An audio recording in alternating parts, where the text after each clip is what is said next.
All right, so to start, I want to ask you guys a little question, all right? I want to ask you guys a question. Who here has a younger sibling who's like birth that you were present for, or like you remember life before them being born and after? Raise your hands if you have a younger sibling like that. Okay, some of you? Okay, next question. Who has maybe an older sibling who either went off to college or like moved away for some reason? You had an older sibling, but now they don't quite live at home. Okay, some of you. Now, third question. How many of you were maybe homeschooled at one point, but then started going to either like public school or private school, or vice versa? You were at public school and now you're homeschooled. Okay, so there's a good amount of you guys out there. Now let me ask you a question. Those of you who raise your hands, and even if not, you can maybe figure it out. This will probably be a tough question because you don't totally know where I'm going with this. But what do those things have in common? Does anyone know? Like having a younger sibling be born into your family, or having a sibling move away, or going from being one type of school to another? Chloe. It's all changed. That's awesome. Okay, she said it's all changed. So these are all moments that change things for us, right? When we have a younger sibling, I never had one, I'm the baby of the family, but I imagine if you have a younger sibling be born, things in the house are probably a little different. There's probably a lot more crying in the house. You maybe have like more responsibilities to do, guys in the back. Ari, can you hear me? Probably have more responsibilities. You probably maybe you don't get as much attention as you used to when having a little sibling, or when you have an older sibling go to college, though that moment changes a lot of things in your life. You probably don't have someone to drive you around all the time. Maybe the house is a little more quiet. Now you have like more chores to do. Maybe you have to shovel the driveway now, or you have to mow the grass. Or if you were homeschooled at one point and then go to public school, maybe now instead of walking downstairs to start school, you have to get on the bus. Or maybe your parent or your teachers are a lot less or more strict than your parents, whatever the case may be, and you're meeting new people, right? So that was a lot. Those are all moments in life that change things for us. We were comfortable with the way things were. We didn't have a little sibling. Our older sibling is still living at home. We were comfortable with the way things were. We were used to them. And then this moment happens where everything changes, right? The things that we're used to change.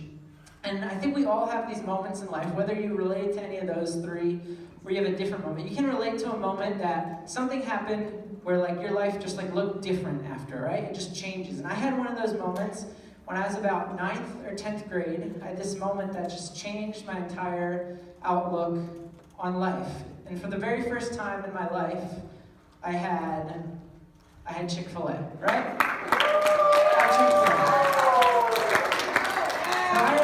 Prior to that moment, I thought that like Wendy's was like top of the line fast food, but how very wrong I was, okay? So I had Chick-fil-A and everything in my life changed. So that's obviously like a funny example and you guys cheer for that. But there's also more serious moments in life that change things.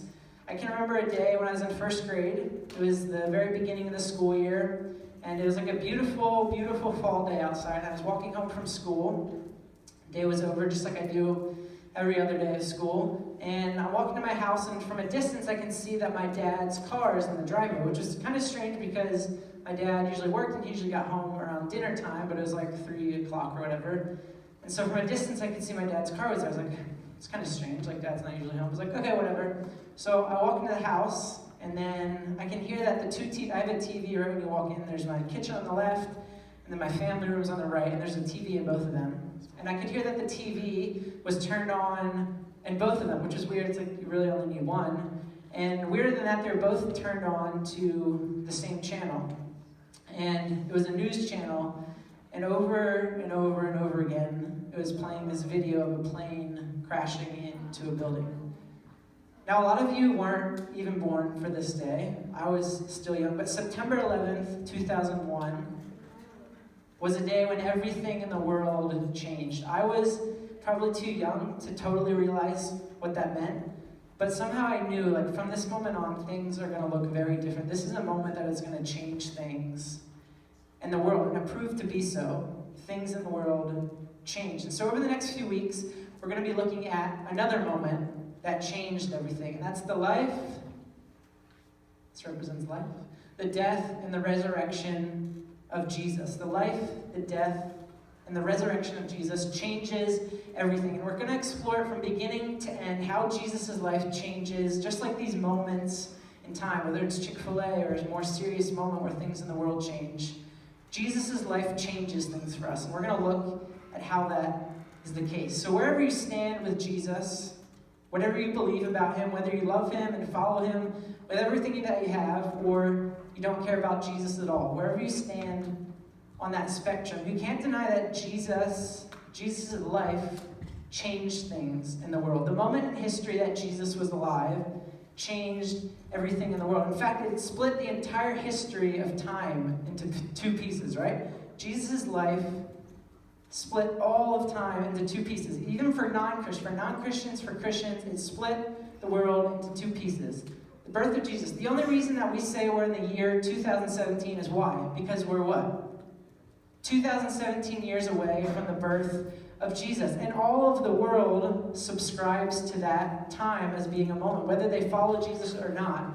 We use this system, some say BC, some say like BCE now and CE, but whatever you call it, the birth of Jesus did something in the world. Whatever you believe about it, whether you love Jesus or not, Jesus' life did something to the world where we said, okay, something needs to change. Like, this marks a moment in history where now we're counting from this point forward. So something changed with Jesus' life. So that's exactly where we're going to start this week, is with Jesus' birth. We're going to start with Jesus' birth. For one, because I think it makes sense to talk about the life of Jesus in order, from birth to life to death and resurrection. But for the second reason, any sensible person knows that today, November 1st, is a very important day, because it is officially the first day you can start listening to Christmas music.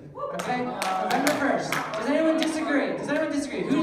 When should Christmas music start? Yell it out. After Thanksgiving, Liz. Smells like Christmas. Black Friday. Okay, so listen up. There's a lot of different answers.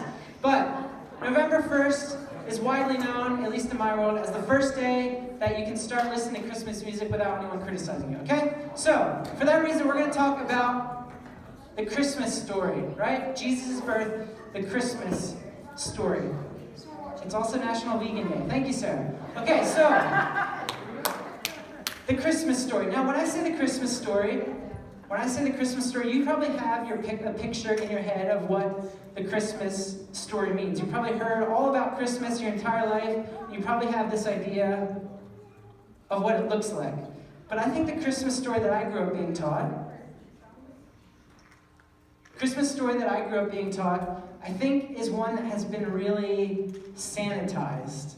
It's a really sanitized story. Does anyone know what I mean when I say the word sanitized? Do you recognize that? So think of hand sanitizer. Hand sanitizer cleans your hands and makes them look all pretty and look all nice. I think that's what's happened to the story of Christmas. We've sanitized the story. We've taken what it actually says and we've made it look all nice and look all fun and cute.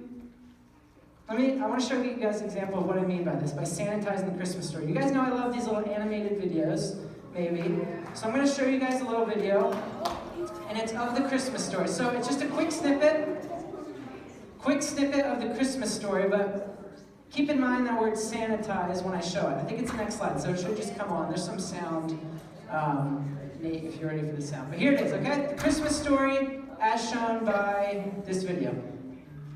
Here it is. The story of Christmas. Jesus is born. This is Mary. You see, Mary was the mother of Jesus, but before that happened, she lived in the town of Nazareth. And she was engaged to marry a man named Joseph. Hello.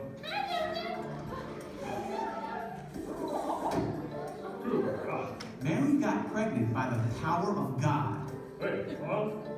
Joseph didn't understand all this at first, but an angel came and told him to still take Mary as his wife. Yeah, okay. So he did as the angel said. Okay, so that's a snippet. We're going to watch it one more time. It's really short, but just look for some details that you didn't look for before. We're going to watch it one more time, the Christmas story. Just keep in mind, The story sanitized, of all right? Christmas. Jesus is born. This is Mary. You see, Mary was the mother of Jesus, but before that happened, she lived in the town of Nazareth. And she was engaged to marry a man named Joseph. Hello. Good God. Mary got pregnant by the power of God. Wait, what? Joseph didn't understand all this at first, but an angel came and told him to still take Mary as his wife. Yeah, okay. So he did as the angel said. Okay, so that's the end. And so those are the events. Obviously, that's not the whole story. Those are the events leading up to Jesus' birth. We find out that Joseph and Mary learn that they're going to have a baby. But I want to stop it right there before Jesus is even born and point out a couple things already that I think are a little interesting, okay? The first is this. The narrator in the video says this: Mary got pregnant by the power of God. And then they show Mary, and she's, if you notice, she's just like standing there outside of like Joseph's little shop, and she's like, ooh, and like rubbing her belly. She's like, I have like a little baby inside of me. Like she's all happy, right? I think I have a picture. Yeah, there she is, right there, rubbing her belly. She's like, ooh, I'm pregnant, okay? So, it's all nice and it's cute, but if we read the story from the Bible, the Christmas story in the Bible, I think we're going to see something a little different, okay? It's not, I don't think it's quite how it goes. So, I'm going to read Luke chapter 1 for you guys. I think I have it up here. Luke chapter 1, it says this: God sent the angel Gabriel to a virgin named Mary. She was engaged to be married to a man named Joseph, a descendant of King David. And Gabriel appeared to her and said, Greetings, favored woman, the Lord is with you. Confused and disturbed, Mary tried to think what the angel could mean. Don't be afraid, Mary, the angel told her, for you have found favor with God. You will conceive and give birth to a son, and you will name him Jesus. Mary asked the angel, but how can this happen? How can this be? I am a virgin. And the angel replied, the Holy Spirit will come upon you, and the power of the Most High will overshadow you. So the baby to be born will be holy, and he will be called the Son of God. So if you guys noticed, in this last passage it says that what? What are these two words? Mary was confused and Mary's disturbed when the angel came to her with this news that she was pregnant. Now if we think about the story that we've heard growing up, the Christmas story, and if we think about little cute videos like this, it doesn't always show Mary confused and disturbed, right? It's like she's having a baby, it's great, it's going to be fun. In fact, the baby is like Jesus. Like what can be wrong with a baby Jesus? But it says she was confused and disturbed. And I think the Christmas story that we hear has lost a little bit of its scandal. The Christmas story has lost a little bit of its scandal. See, in our culture, we might have some thoughts about people who are pregnant before they get married. We might have some ideas and opinions on that. But for the most part, we show those people grace, and we show them forgiveness, and we accept the baby into our life, and we accept the woman into our life. We show those people grace and forgiveness. But we have to understand that the culture that Mary was living in, when she found out she was pregnant, the culture she was living in, for her to be pregnant before marriage was shameful, it was embarrassing, it was a disgrace to herself, it was a disgrace to her family. In fact, women who became pregnant before marriage, in Mary's time, women who became pregnant before they were married would be called guilty of adultery. And the punishment for adultery the punishment is being stoned to death. And so Mary finding out that she's pregnant before marriage is essentially, they're assigning her death to stoning, is what could have happened. When she found out I'm pregnant, she's going to say, what are people going to think of me? They're going to think I'm an adulteress, and I could be stoned to death. She was probably not going to be all happy and rub her belly like, ooh, like I'm pregnant, Jesus is inside of me. She's probably going to be scared. She's going to be humiliated. She's going to be terrified knowing that I could be stoned to death for being pregnant. And the story is probably similar for Joseph too, right? It's probably a similar deal for him. The video we watched, it said it like this. If you remember, it says, an angel came and told Joseph to still take Mary as his wife. And Joseph said, oh, okay, and went and did as the angel said. And that's what it says. It sounds nice, it sounds fun, it sounds clean, right? But I don't know about you, but if I were engaged to be married and I found out that my fiance Joseph and Mary were engaged. It was his fiancée. If I found out my fiancée was pregnant and I knew it wasn't me, I might have a few questions, maybe some concerns, might want to ask Mary about that. I might be a little worried, to say the least, right? But these cute little stories that we've grown up with and the ones that we've been told don't really put it that way. But again, if we look to the Bible, if we look to the story in the Bible, I think we'll see that it's a little different. So I want to read you the Christmas story from a different book of the Bible, Matthew chapter 1. This was Luke. Matthew chapter 1, it says this. Mary was pledged to be married to Joseph, but before they came together, she was found to be pregnant through the Holy Spirit. Because Joseph, her husband, was faithful to the law and did not want to expose her to public disgrace, he had in mind to divorce her quietly. Let me read that last sentence again. Because Joseph, her husband, was faithful to the law and didn't want to expose her to public disgrace, he had in mind to divorce her quietly. See, when we read that passage from the Bible, it doesn't seem that Joseph is so on board with this whole thing either, right? In fact, he planned to divorce Mary. He doesn't just say, oh, Mary's pregnant? Okay, I'll still marry her. No, it says he was planning to divorce Mary because he didn't want to marry a woman who became pregnant during their engagement, right? That would be embarrassment to him. What would my family think of me? What would my family and friends think of what I've done? Joseph didn't want to be a part of that. And once again, I think the story, again, has been a little sanitized. It's been a little cleaned up. It's a little bit cleaned up to make it look nice and look pretty. Chloe, can I have you come up for a minute? So we have a few minutes left. Hopefully you guys understand what we're getting at when I say the story has been sanitized a little bit. The story that we've been presented through little picture books and cute little videos like this, they're great and they tell the story, but they've been cleaned up and presented as all nice and all great. But the point of this series is this changes everything, right? So what does it matter? Why does it matter if we understand that Jesus' birth might have looked a little different than the stories tell it to be? Like, it's great to know that, what it actually looked like. It's great to know that the story is a little different than the story in the books and the videos, but how does that change things for us? Because we can know that, but how does that fall into this changes everything? I think this is why it matters. I think this is why it changes things. And if you haven't heard anything else tonight, if you haven't heard anything that I've said so far, I want you guys to hear this. It changes things because it changes the meaning of Jesus coming into our world. When we understand what the Christmas story actually looked like, it really changes what it means when we say Jesus comes into our world. Maybe you grew up being taught that Jesus coming into your world and Jesus coming into your life makes everything better, and it makes everyone happy, and it makes everything in life great, and everything is awesome and carefree. But for Mary and Joseph, Jesus coming into their world, Jesus becoming a part of their life, didn't make everything great. It didn't make everyone happy.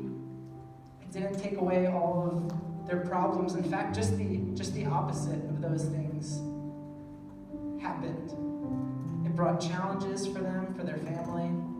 It brought questions. It brought disputes.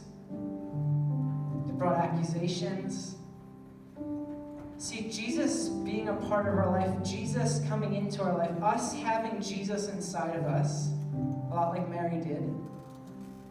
She had him in his belly, we have him in our hearts. Jesus being in our life doesn't guarantee your happiness and doesn't guarantee that everyone is going to like you, and it doesn't guarantee that all your problems in the world are just going to go away just in an instant like that.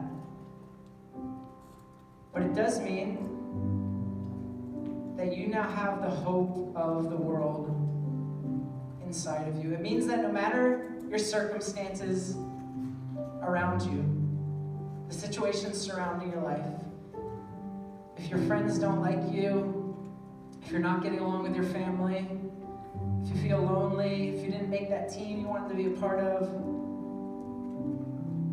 if you're not part of that cool friend group that you want, you always have something to offer. That's what changes.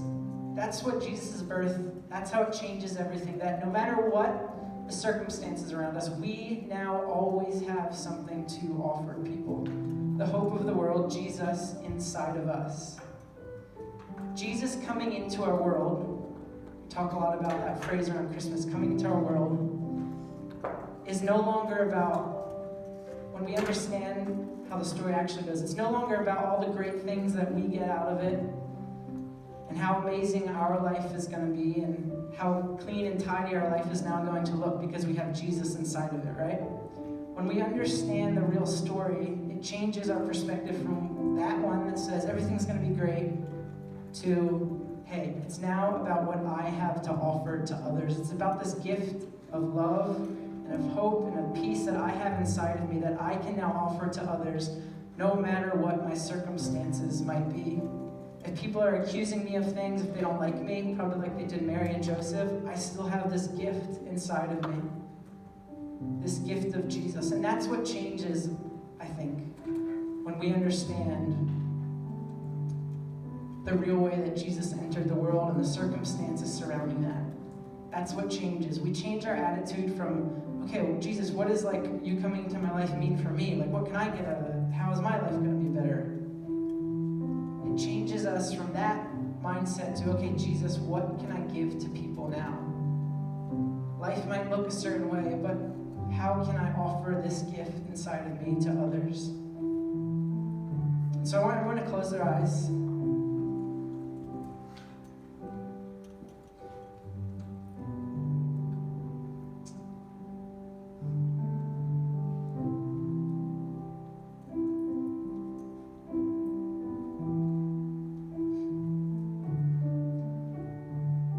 Jesus, we hear a lot about you coming into our world, especially, we're still a couple months out, but around Christmas season, about you coming into our world. And we've heard cute stories and fun stories, and they're great.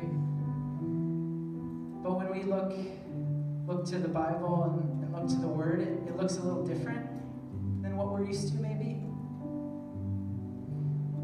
And we don't want to be blind to that, God. We want to understand how you really came into this world and how that changes things, changes everything for our lives today. It was 2,000 years ago, but it means something for us today, God. It means that you living inside of us, you coming into our world,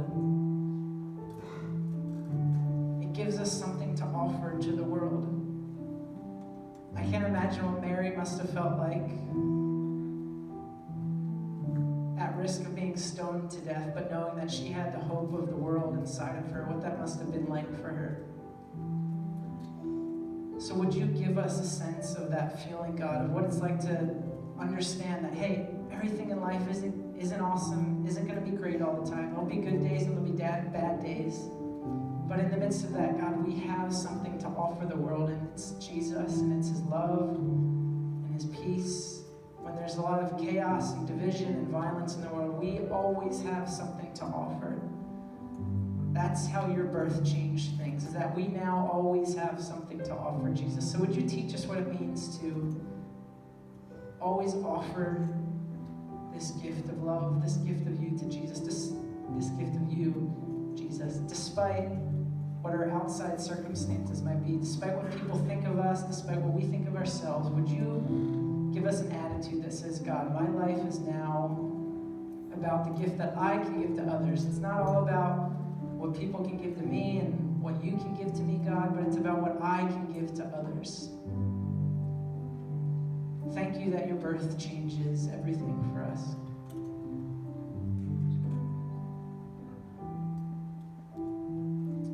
We love you and pray this in your name. And everyone said, Amen.